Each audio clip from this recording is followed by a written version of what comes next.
Hey y'all, it's Brandon with Voodoo Forge. Now I'm not going to do any blacksmithing in this video. What I'm going to be doing is I've got an Aladdin lamp that I've wanted one for years. If you're not familiar with Aladdin lamps, they are a kerosene lamp that has a mantle and it illuminates way more light than a regular kerosene lamp, which you're used to.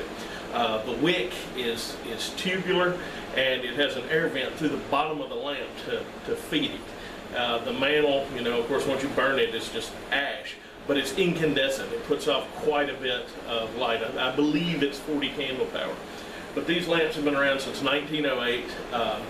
My dad, growing up, he didn't have electricity until he was probably 6 or 7 years old. But he said out in the country, he said if you had an Aladdin lamp, you really had something. You had an actual light. Well, of course, we don't need them for our regular lighting anymore, even out here in the country. But it's nice to have for storms and just the nostalgia. So I got this thing, it needs parts, and so I got the parts, and now I'm going to put it all together and kind of show you what I'm doing and then show you how bright this thing is. Okay, here's my Aladdin Model 12. Now, I already removed the old wick and didn't get that, so I'm going to put the new wick in now. This is a Aladdin part number P989952. It's made in England. It's a wick. It was about $15. That's what it looks like. It has these paper strips. You need to keep those on there. Okay, I'm going to take the gallery off first. Now, when I got this thing, I was so excited I thought the wick would be okay, so I went ahead and filled it up with kerosene, which might have been a mistake. But now this, the Model 12, this burner has this brass piece in here that's different from the newer one. So we take that all the way out. By the way, this is educated assumptions is what I'm doing here. Paper strips, you want to be careful not to tear off, because that's how you're going to feed this thing down through here.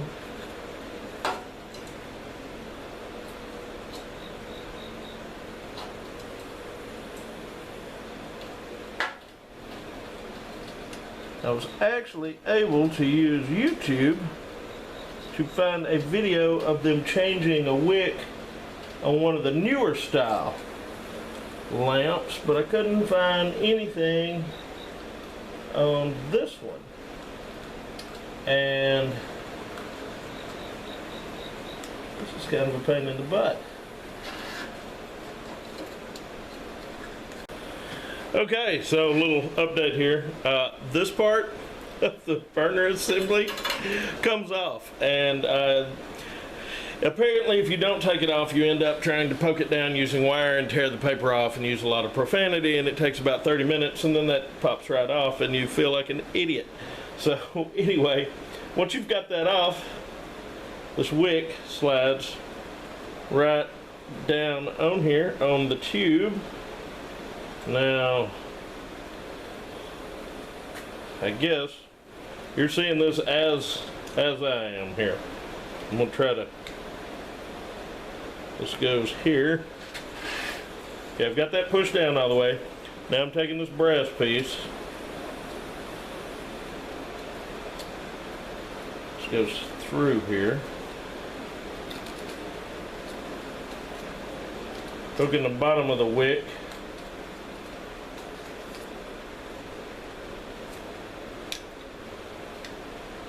Through this piece. This is one of those situations where you really could use another hand or two. Okay.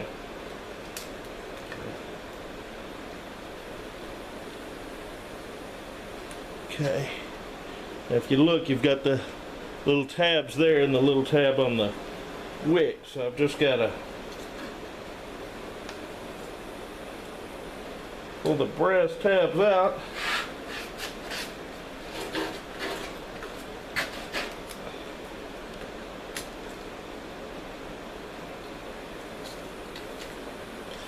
Somebody's messing with my lights. Okay, what I ended up doing was taking the tab on the wick and going down even with the hole in the brass tab, and that made it pop right on, no problem. So next wick I do, I'll do another video where you can see all of this. Alright, so I put the top back on the burner assembly. Now my flame spreader goes here, and that's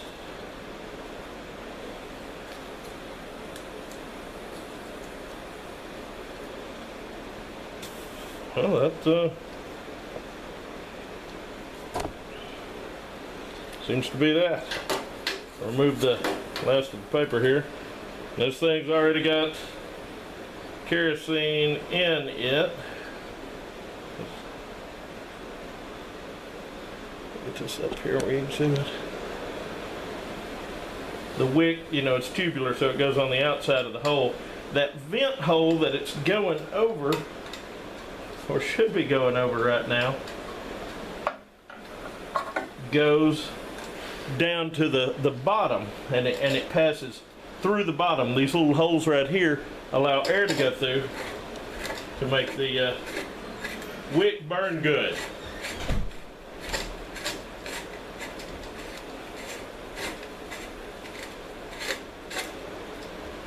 Alright, so that's threaded on. We're going to let that sit for just a second.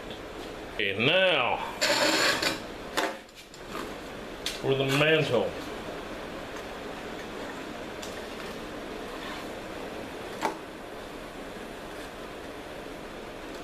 The mantle is on this little wire assembly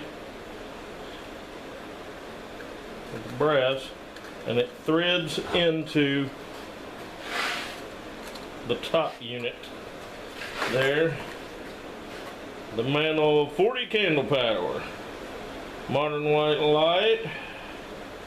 Where is this thing made?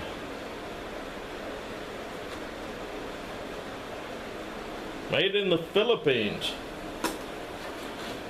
See how this does. Now, everything I've read and looked at on this said not to breathe the fumes when I burn off the coating, the blue coating that's on it. So don't breathe the fumes.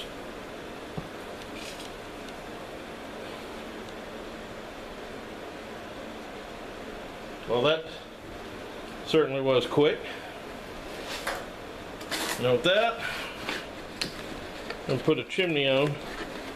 Now the chimney is not like other oil lamps. It is a locks-on chimney. You can kind of see it's fitted to this. So be very careful with this. The first one of these I tried to put on, I bought one at the Aladdin place in McMinnville, Tennessee. And when I went to put it on, I had it cross-threaded or something, and that damn thing exploded in my hand. But I found out that our local hardware store here in Smith County Hardware, had these and several other Aladdin lamp parts in stock. That's one of the good things about an actual old-school hardware store instead of a Home Depot or box store, Lowe's, something like that. All right.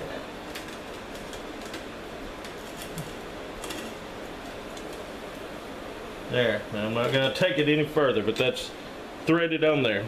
Now this whole unit comes off every time you light the lamp, which maybe it's been now. We can go ahead and light it.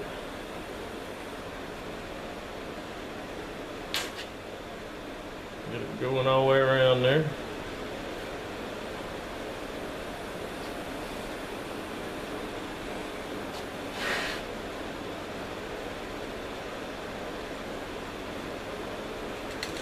Okay, now this is the first time I've ever lit this thing.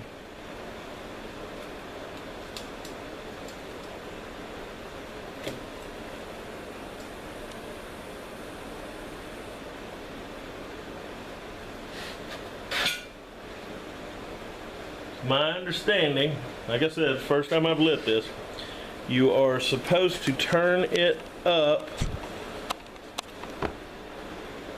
just to where the top part of the mantle starts to glow. So we're going to leave it right there for a second and let this warm up for 10 minutes, and then come back and I'll show you how much light this thing puts off.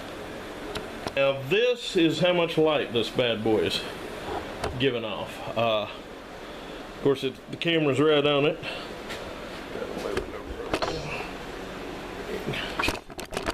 See a little.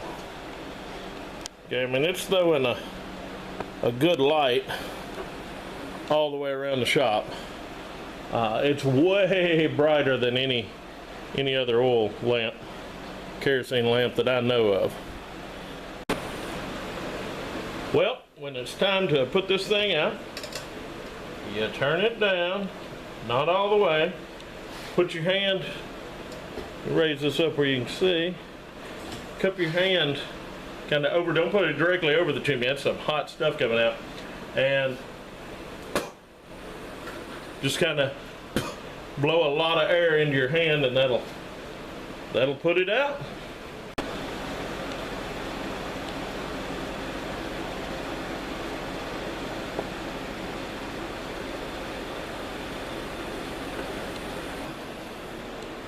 Well, I must say, I now know the easier way to put a wick in one of those. I hope y'all got something out of that, that's for sure.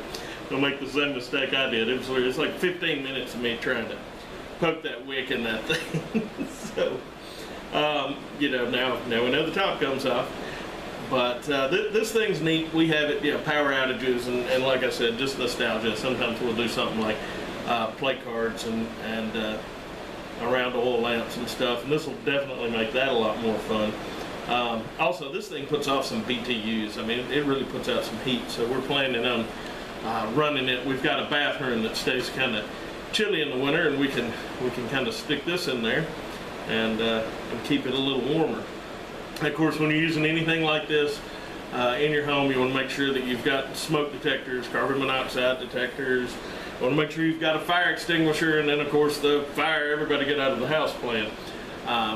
But using your head, of course, is the best way to stay safe when using something like this. Remember, essentially you have a container full of flammable liquid with a flame on top. So you do have to be careful. Well, people did it for hundreds of years. So anyway, I hope y'all got something out of this video. I hope y'all enjoyed it. And if you liked the video, please hit the like button below. And if you'd like to see more like it, please subscribe to the channel. Y'all behave yourselves now.